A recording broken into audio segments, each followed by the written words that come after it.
A wealthy rancher paid top dollar for a mail-order bride that every other man had rejected, but when he lifted her veil on their wedding night, he stumbled backward in shock.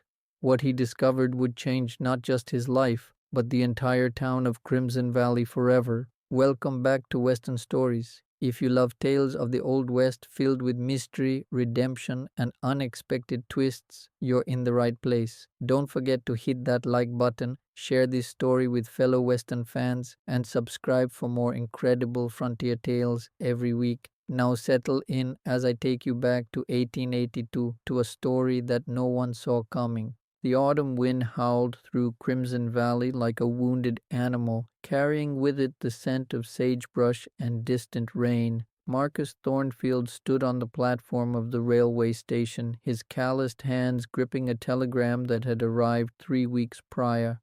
At 38 years old, Marcus was a successful cattle rancher, but success had come at a price.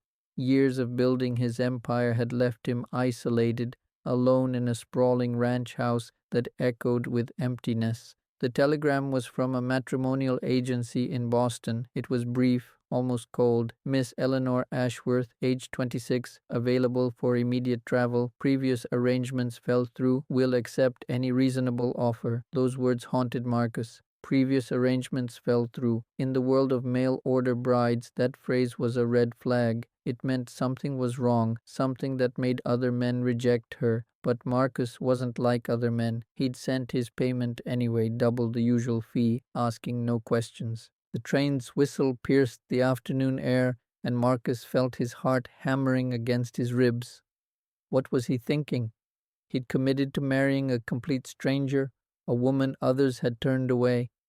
His ranch foreman, old Samuel Carter, had called him crazy. The townspeople whispered behind his back, but loneliness had a way of making desperate decisions seem reasonable. The train screeched to a halt, releasing clouds of steam that swirled around the platform like ghosts. Passengers began to disembark, a merchant with his cases, a family with noisy children, an elderly couple holding hands. And then he saw her. She stood at the top of the train steps, motionless, wearing a heavy black traveling cloak despite the mild weather. Her face was completely obscured by a thick, dark veil that fell past her shoulders. She carried a single worn carpet bag, and even from a distance Marcus could see her hands trembling. "Miss Ashworth," Marcus called out, removing his hat. She descended the steps slowly, each movement deliberate and careful, as though she was afraid of drawing attention to herself. When she reached the platform, she stopped several feet away from him, maintaining distance. "Mr. Thornfield," she replied. Her voice was soft but steady, with a refined Eastern accent that spoke of education and breeding. "I appreciate your willingness to honor the arrangement despite the circumstances." Marcus frowned. "Ma'am, I'm not sure what circumstances you're referring to, but a deal is a deal. I hope the journey wasn't too difficult." Through the veil, he couldn't see her expression, but he heard her sharp intake of breath. "You don't know? The agency didn't tell you?" "Tell me what?" Eleanor was silent for a long moment. Around them the platform was clearing, curious townspeople casting glances their way. Marcus could feel their stares, hear their whispered speculations. "Perhaps we should discuss this somewhere more private," Eleanor finally said. "I assure you, Mr. Thornfield, if you wish to void our contract after you know the truth, I will understand completely. I have enough money to return east." Marcus felt a surge of protectiveness he hadn't expected. Whatever secret this woman carried, she'd traveled 2,000 miles on faith alone. The least he could do was hear her out with dignity. "My wagon's just over here," he said gently. "Let's get you to the ranch. We can talk there." The ride to the Thornfield ranch took nearly an hour. Eleanor sat rigidly beside Marcus on the wagon bench, her veil never moving, her hands clutched tightly in her lap. Marcus tried several times to make conversation, but her responses were brief, guarded. She was clearly terrified, though of what, he couldn't determine. The ranch house came into view as the sun began its descent toward the mountains. It was a substantial two-story structure built of timber and stone, with a wraparound porch and flower boxes that had long since gone untended. Smoke curled from the chimney where Marcus's housekeeper, Mrs. Donnelly, would be preparing supper. "It's beautiful," Eleanor whispered, the first genuine emotion he'd heard from her. "It's home," Marcus replied simply. "Or it will be for both of us, if you'll have it." He helped her down from the wagon, noting how she flinched at his touch, though she accepted his assistance. Mrs. Donnelly greeted them at the door, her weathered face creasing with curiosity at Eleanor's veiled appearance, but the older woman was too well-mannered to comment. "I've prepared the guest room, Mr. Thornfield," Mrs. Donnelly said. "I thought perhaps the lady would want to freshen up before supper." "That's very kind," Eleanor said softly. "Thank you." Once Eleanor was shown upstairs, Mrs. Donnelly pulled Marcus aside. "Sir, I don't mean to speak out of turn, but that veil, is the poor girl disfigured, scarred?" Marcus shook his head. "I don't know, Martha. I don't know anything about her except that she's scared half to death and every other man who was supposed to marry her backed out. But I gave my word, and I intend to keep it." Mrs. Donnelly patted his arm affectionately. "You're a good man, Marcus Thornfield, better than most realize." An hour later, Eleanor descended the stairs. She'd changed into a simple dark blue dress, but the veil remained firmly in place. Marcus had set up the small parlor with tea and biscuits, hoping to put her at ease. "Please sit," he offered, gesturing to the comfortable chair near the fireplace. "I thought we might talk before we make any final decisions." Eleanor sat carefully, her posture perfect, her hands folded. Even obscured by the veil, her bearing spoke of refinement and education. "Mr. Thornfield, I must be honest with you," she began, her voice trembling slightly. "The matrimonial agency sent my photograph to 7 different men over the past year. Every single one of them paid the initial fee, received my letter of introduction, and then canceled the arrangement. The agency wanted to terminate my contract, but I begged them to try one more time. I offered to forego any protection fees, to travel at my own risk. You were my last hope." Marcus leaned forward. "But why? What happened with those other men?" "They saw my photograph," Eleanor said simply, "and they wanted no part of me." "Miss Ashworth, I don't understand. Are you disfigured, scarred? I assure you, such things don't—" "No," she interrupted. "I'm not scarred. I'm not disfigured. My face is perfectly normal." "That's the problem." Marcus sat back, completely confused. "I'm afraid you've lost me, ma'am." Eleanor's hands twisted in her lap. "Mr. Thornfield, I am of mixed heritage. My mother was a freed slave who worked as a seamstress in Boston. My father was a wealthy white merchant who fell in love with her. They married in secret, away from judgmental eyes. I was born with my mother's beautiful brown skin and my father's green eyes. When both my parents died in a typhoid outbreak 3 years ago, I found myself alone, educated but unmarked, too dark for white society, too refined for colored communities, belonging nowhere." The words hung in the air between them. Marcus felt his chest tighten, not with disappointment or disgust, but with anger. Anger at a world that would reject a woman for something so meaningless as the color of her skin. "When those men saw my photograph," Eleanor continued, her voice breaking, "they called me names I won't repeat. They said they wouldn't be made fools of, that the agency had tried to trick them. The last one, a banker from St. Louis, sent a letter saying he'd rather marry a 3-legged dog than a—" She stopped, unable to continue. Marcus stood abruptly, causing Eleanor to shrink back. But he simply walked to the fireplace, gripping the mantel with both hands, fighting to control his emotions. "Miss Ashworth," he finally said, his voice rough, "would you do me the honor of removing your veil?" "Mr. Thornfield, please," he said more gently, turning to face her. "If we're to make a life together, we should at least see each other properly." Eleanor stood slowly, Her hands reached up to the veil with visible reluctance, shaking as they found the pins that held it in place. Marcus held his breath, not from fear or anticipation, but from the realization that this moment would define everything that came after. The veil fell away. Marcus did stumble backward, but not from revulsion. He stumbled from the sheer beauty before him. Eleanor Ashworth had warm brown skin that seemed to glow in the firelight, high cheekbones that spoke of dignity and strength, full lips curved in a nervous, trembling line, and eyes, those remarkable green eyes that held oceans of pain and hope mixed together. Dear God, Marcus breathed. Eleanor's face crumpled, and she moved to replace the veil. I'm sorry. I knew this was a mistake.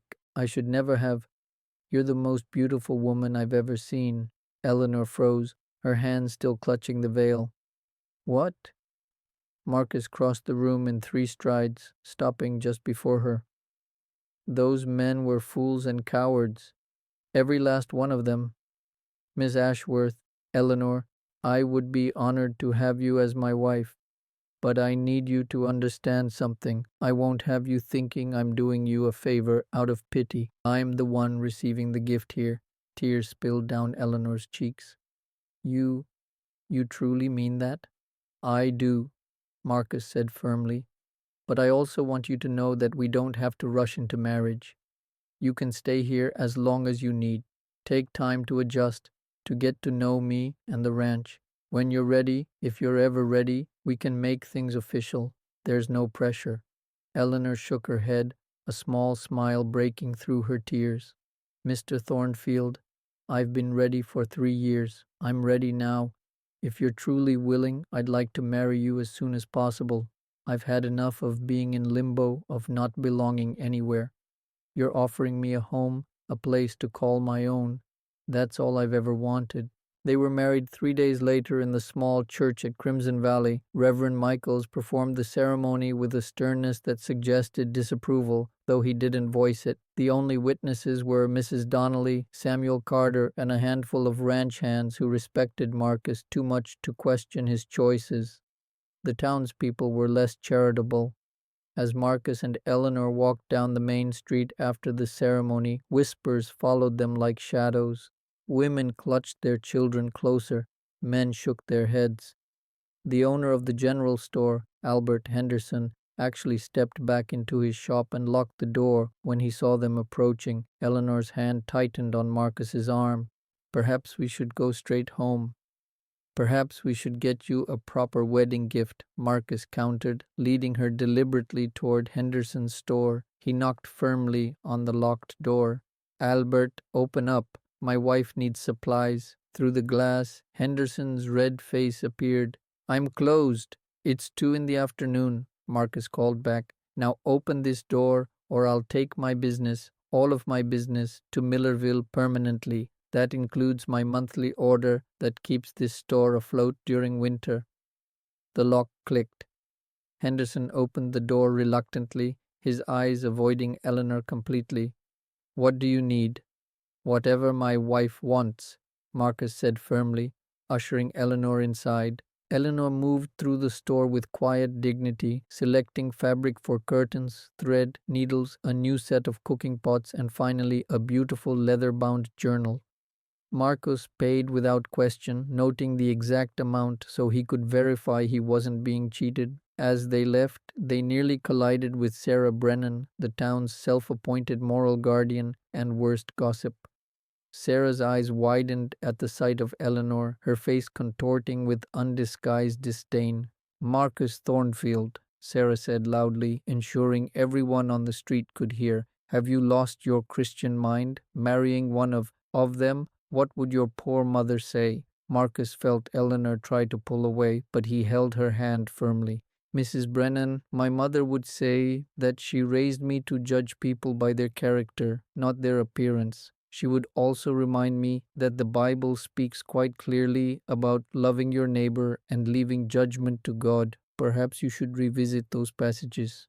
Sarah's mouth opened and closed like a landed fish. Before she could respond, an unexpected voice cut through the tension. He's right, Sarah. You should be ashamed."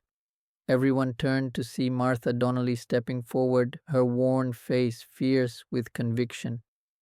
"I've known Marcus Thornfield since he was a boy, and I've known his wife for only 3 days.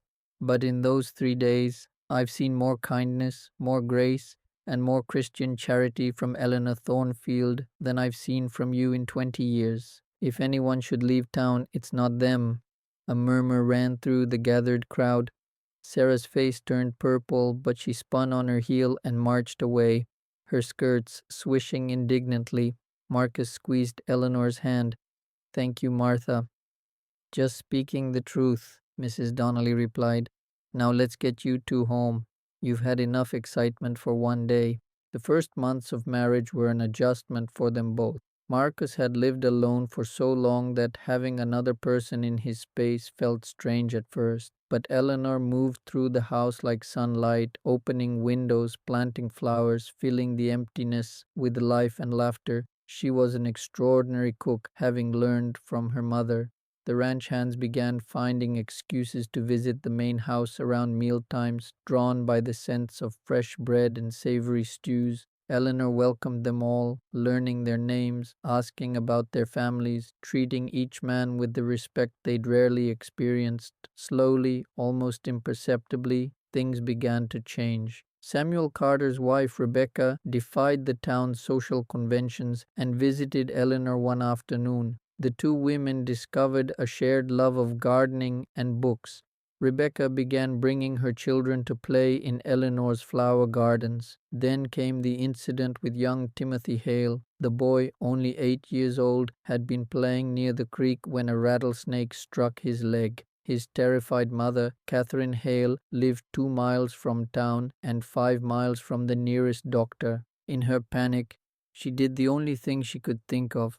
She put her son on a horse and rode desperately toward the Thornfield ranch, having heard that Eleanor had studied medicine under her father. Eleanor didn't hesitate. She treated the bite with a knowledge and calm that stunned everyone present, using techniques her father had taught her. She stayed with the boy through the night, monitoring his breathing, keeping him comfortable, and ultimately saving his life. When Dr. Whitmore arrived from town the next morning, he examined Timothy and admitted grudgingly, whoever treated this boy knew exactly what they were doing. He would have died without immediate proper care. Catherine Hale threw her arms around Eleanor and sobbed, "Thank you, thank you. I don't care what anyone says. You saved my baby." News spread quickly. Within a week, Eleanor was called to help with a difficult birth on the Miller farm. Then old Mr. Patterson asked her to look at his infected hand. Slowly but surely, Eleanor became the unofficial medical provider for the rural families who couldn't always reach the town doctor. And with each life she touched, opinions began to shift. Winter came early and harsh that year. By November, snow had already blanketed the valley 3 feet deep. The town prepared for a long, cold season, stockpiling supplies and checking roof timbers. Then disaster struck. A fever swept through Crimson Valley like wildfire, starting in the crowded boarding house where seasonal workers stayed. Dr. Whitmore, already elderly and weakened from years of service, fell ill himself within the first week. Suddenly, the town found itself facing an epidemic with no one to treat the sick. The town council met in emergency session. Samuel Carter, now serving as a council member, spoke plainly.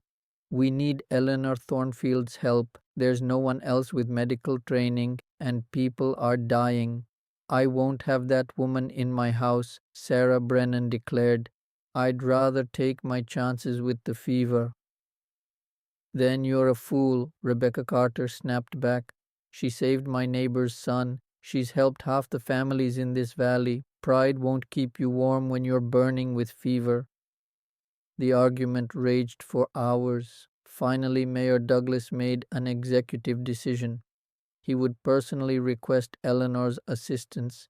If she refused, and given how the town had treated her, she would be justified in refusing, they would have to make do with volunteers and prayer. The next morning, Mayor Douglas rode out to the Thornfield Ranch, rehearsing his speech, preparing his arguments. He found Eleanor in the barn, helping Marcus with the morning feeding. "Mrs. Thornfield," he began awkwardly, "I've come to ask, that is, the town needs.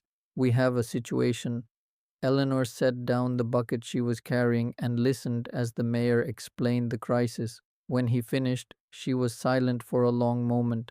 "Mayor Douglas," she finally said, "when I arrived in Crimson Valley, your townspeople locked their doors against me. They whispered behind my back. They called me names. Some of them still cross the street to avoid passing me.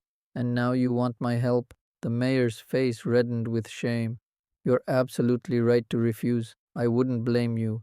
But Mrs. Thornfield, there are children sick, families suffering. Whatever my personal failings, whatever the town's prejudices, those sick people don't deserve to die."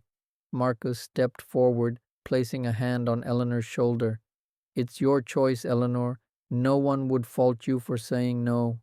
Eleanor looked up at her husband, and something passed between them, an understanding born of their shared experiences with rejection and redemption. She turned back to the mayor. "I'll help on 3 conditions. First, I'm in charge of all medical decisions. No interference from the council or anyone else. Second, you'll provide me with 2 strong volunteers to help transport patients and supplies. And third," she paused, her voice hardening, "when this is over, assuming I survive it, I expect a formal apology from every member of your council delivered publicly. I will not continue to live in a town that treats me as less than human."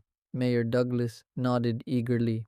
"Agreed, all of it. Thank you, Mrs. Thornfield. Thank you." Eleanor transformed the town hall into a makeshift hospital. She worked 18-hour days, barely sleeping, moving from patient to patient with tireless determination. She taught volunteers how to prepare medicines from the herbs she'd brought, how to reduce fevers, how to recognize dangerous symptoms.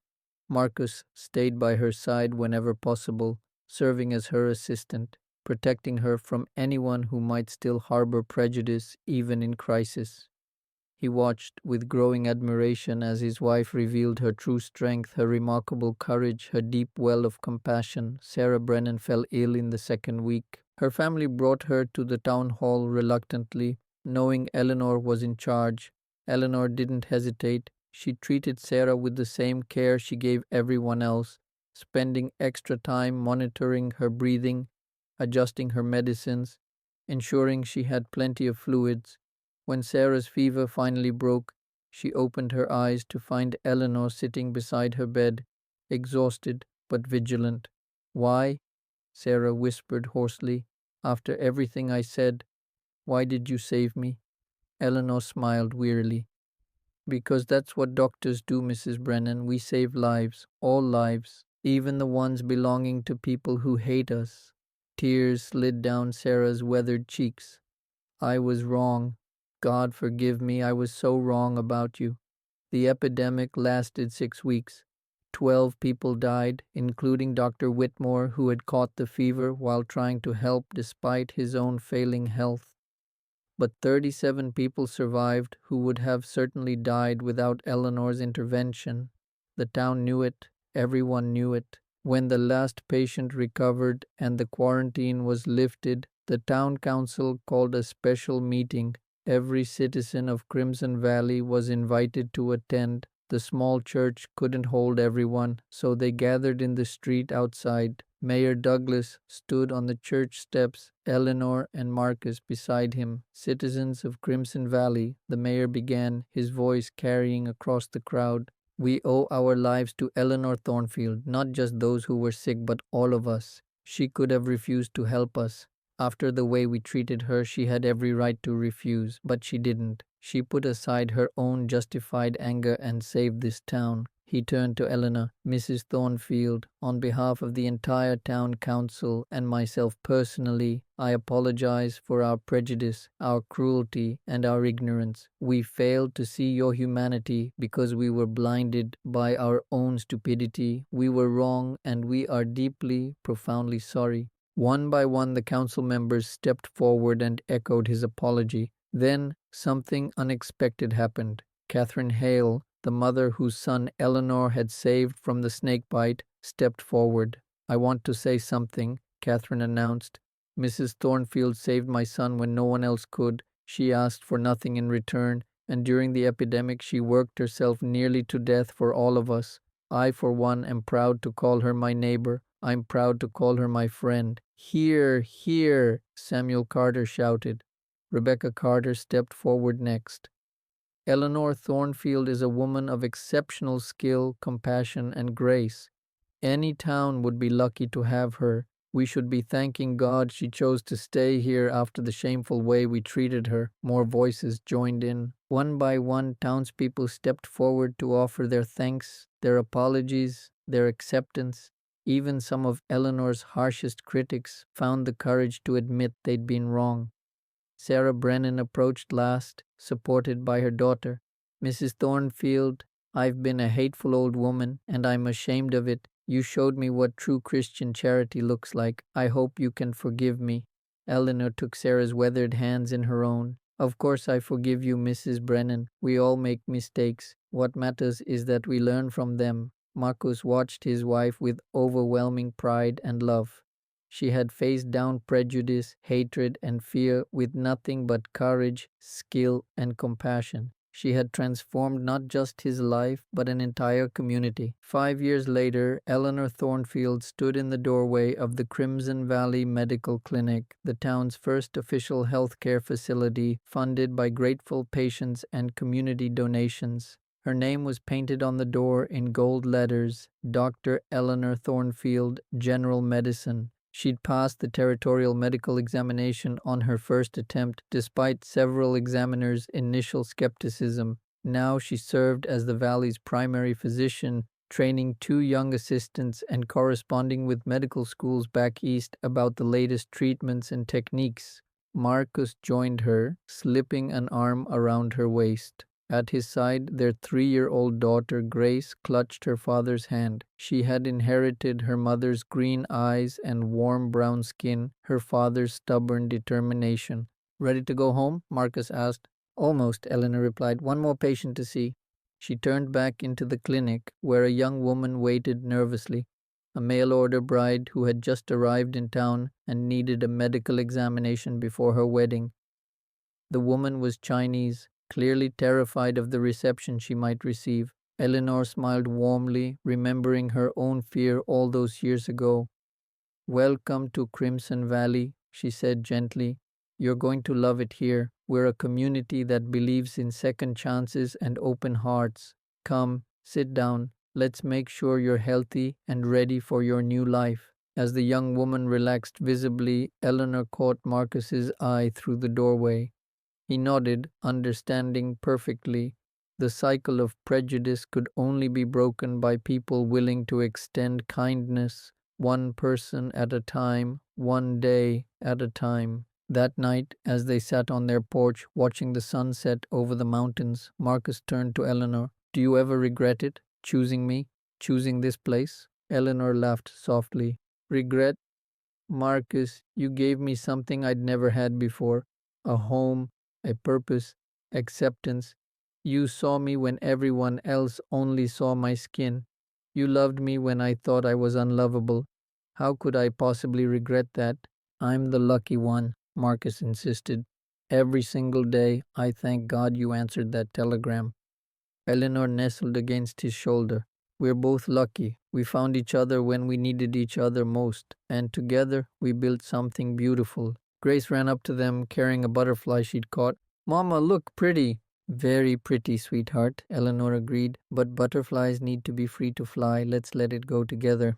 Mother and daughter gently released the butterfly, watching it soar into the twilight sky. Marcus watched his family, his heart full, thinking about the journey that had brought them here, from a desperate telegram to a love that had transformed an entire community. He paid for the bride no man wanted. What he saw under her veil stopped his heart, not with horror, but with recognition. He saw a kindred spirit, a wounded soul looking for belonging, a heart that matched his own. And in choosing love over prejudice, courage over fear, he had found not just a wife, but a partner, a purpose, and a legacy that would endure long after they were gone. The town of Crimson Valley had learned an invaluable lesson that humanity has no color, that worth is measured in character, not appearance, and that sometimes the things we fear most are the very things we need to heal us. And it all began with one man brave enough to look beyond a veil and one woman courageous enough to remove it. And that, my friends, is the story of Marcus and Eleanor Thornfield. A reminder that true love sees not with eyes, but with the heart. That courage isn't the absence of fear, but the willingness to act despite it. And that sometimes the greatest gifts come in the most unexpected packages. If you enjoyed this story, please give it a like, share it with someone who loves tales of the Old West, and subscribe to Western Stories for more incredible frontier tales every week. Leave a comment below telling me what you thought of Eleanor and Marcus's journey. Until next time, keep your hearts open and your courage strong. This is Western Stories signing off.